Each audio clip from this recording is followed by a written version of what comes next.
Welcome to solverfy. Okay, in this problem we have a planet and a satellite that is circling this planet. And the distance from the center of the planet to the center of the satellite is the orbital radius r. And we are told in this problem at the first radius that they give us, the force, the gravitational force, is 120 newtons. And we have R1, which is 2.0 times 10 to the 7 meters. So this is the distance that the satellite starts off at. And then in part A of this problem, they ask what the force would be if the radius was then changed to a further out radius of 3.0 times 10 to the 7 meters. So now we have two different distances for this satellite, and we want to know how the force changes. So we'll call this first force that they give us F, gravitational force 1, and we want to find gravitational force 2 at the second radius. So what we can do is take a ratio of these two forces. And first we'll just say that the gravitational force in general is the gravitational constant times the mass of the satellite times the mass of the planet divided by the distance between them squared. So we can take a ratio of the two.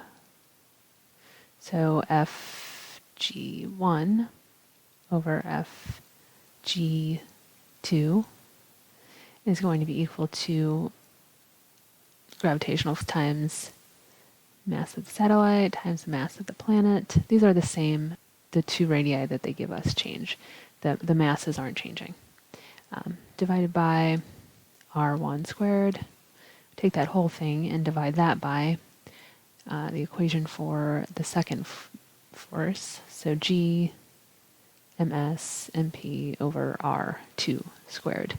Now, a lot of this will cancel out. So the gravitational constant isn't changing, the masses aren't changing, so we're actually just going to go ahead and cancel these out and simplify this. So we have something, we have r2 squared in the denominator of a denominator, so that's actually just going to go to the top.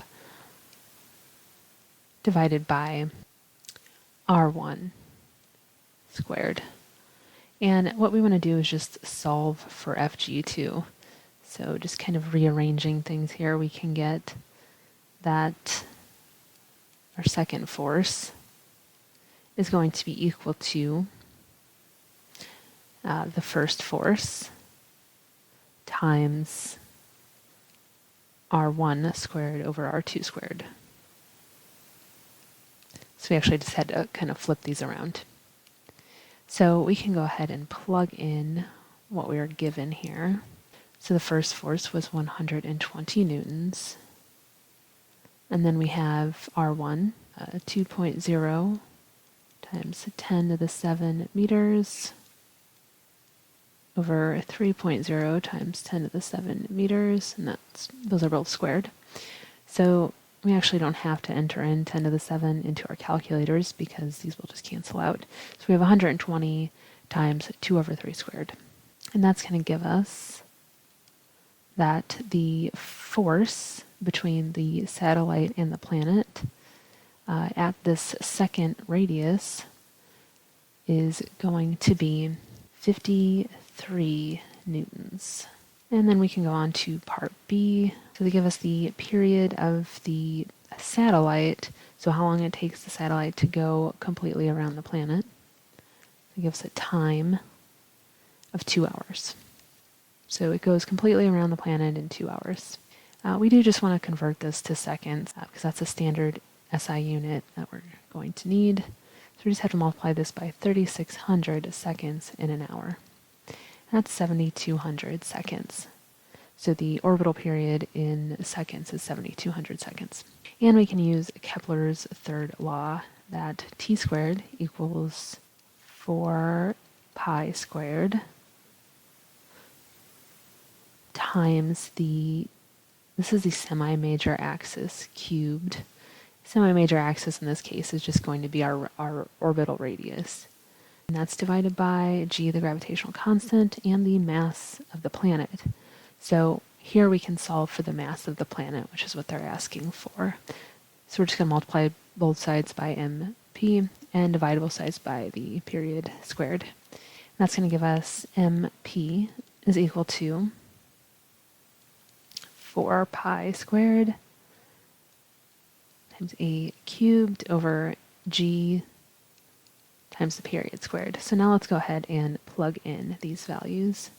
So that's 4 pi squared, and then we said a here is the radius, and they want the radius at the second radius that they give us, so that's 3 times 10 to the 7 meters. That's cubed. And we're dividing this by the gravitational constant, which is 6.67 times 10 to the negative 11 newtons times meters squared over kilograms squared for the units. And then we have that 7,200 seconds squared.